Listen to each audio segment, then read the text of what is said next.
السلام علیکم ناظرین، نیوز ٹو یو کے پروگرام پاکستان سٹوریز میں آپ کو خوش آمدید کہتے ہیں۔ آج کا ایک واقعہ جو آپ کے گوش گزار کریں گے وہ لیفٹیننٹ جنرل ریٹائر شاہد عزیز کی کتاب یہ خاموشی کہاں تک سے لیا گیا ہے۔ جنرل شاہد عزیز اپنی کتاب کے صفحہ نمبر 358 پر تحریر کرتے ہیں کہ نیب کو کیسے الیکشن میں استعمال کرنے کی کوشش کی گئی اور پھر خود انہیں چیئرمین نیب کے عہدے سے استعفیٰ دینا پڑا۔ جنرل شاہد عزیز نے اپنی کتاب میں اس واقعے کو یوں بیان کیا کہ نیب کی کارروائیوں سے حکومت اب تک اکتا چکی تھی، اب الیکشن کی بھی تیاریاں شروع کرنے کا وقت آ رہا تھا جس میں نیب کے استعمال کا ارادہ نظر آتا تھا۔ ان دنوں مجھ سے حکومت نے ان سیاستدانوں کے نام مانگے جن کے خلاف تفتیش چل رہی تھی۔ میں نے نام دینے سے معذرت کر لی۔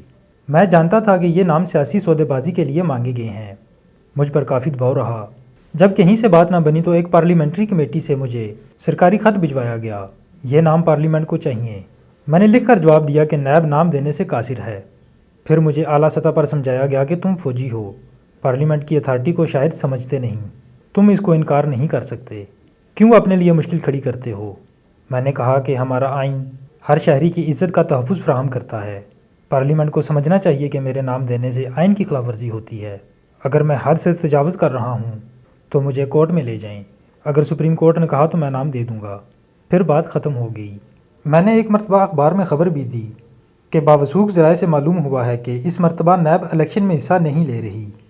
مقصد یہ تھا کہ حکومت کو احساس ہو کہ اگر اس سلسلے میں دباؤ ڈالا گیا تو یہ مسئلہ عوام کے سامنے کھل جائے گا۔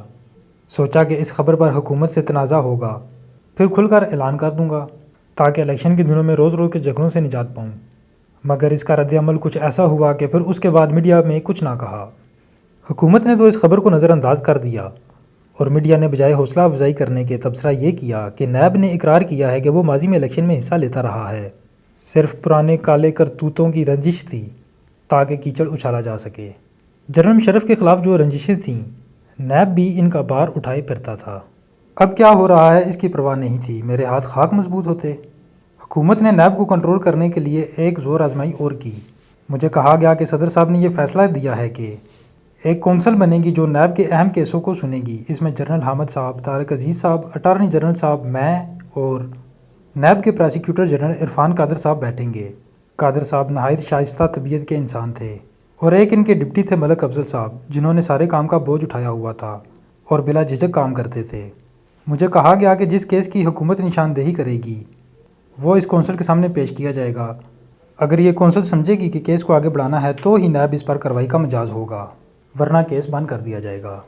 میں نے کہا کونسل کے سامنے کیس پیش کرنے پر مجھے کوئی اعتراض نہیں، میں ان کے مشوروں سے مستفید ہوں گا، لیکن کیس صرف اس وقت بند کروں گا جب میں سمجھوں گا کہ یہ کیس جائز نہیں ہے۔ میں نے کہا کہ نیب کے قانون میں یہی لکھا ہے اور میں صرف اس قانون کے مطابق کام کرنے کا مجاز ہوں، اس کا تحفظ میری اخلاقی اور آئینی ذمہ داری ہے۔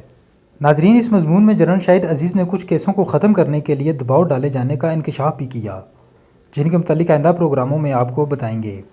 مذکورہ معاملے پر جنرل شاہد عزیز کو استعفیٰ کیسے دینا پڑا، اس کے متعلق جنرل شاہد عزیز صفحہ نمبر 360 پر بتاتے ہیں کہ 3 مئی 2007 کا دن تھا۔ اسی دن 2 ماہ کی میڈیکل بنیاد پر چھٹی کی درخواست وزیر اعظم صاحب کو بھجوائی اور ڈپٹی چیئرمین میجر جنرل محمد صدیق صاحب کو چیئرمین کے طور پر کام کرنے کا مجاز نامہ دے کر گھر چلا گیا۔ پھر اس دن کے بعد دفتر نہیں گیا۔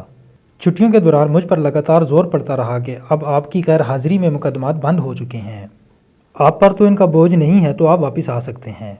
مجھ سے کسی نے یہ بھی کہا کہ قیامت کے دن اس کا جواب تم نے تھوڑی دینا ہوگا، یہ حکمران کی ذمہ داری ہے، وہی اس کا جواب دے ہوگا، تم اس بارے میں فکر چھوڑ دو۔ کیسی انوکھی چھوٹ تھی، قتل کا حکم دینے والا مجرم اور قاتل معاف۔ 2 ماہ بعد گھر سے ہی ذاتی وجوہات پر استعفیٰ صدر صاحب کو بھجوا دیا۔ ناظرین، اگر آپ کو پروگرام پسند آیا ہو تو ویڈیو کو لائک کیجئے اور شیئر کیجئے، ساتھ ہی ہمارے چینل کو سبسکرائب کر دیجئے اور بیل آئیکن کو بھی پریس کر دیجئے تاکہ کسی بھی نئے اپلوڈ ہونے والے پروگرام کا نوٹیفیکیشن آپ کو فوری طور پر موصول ہو سکے۔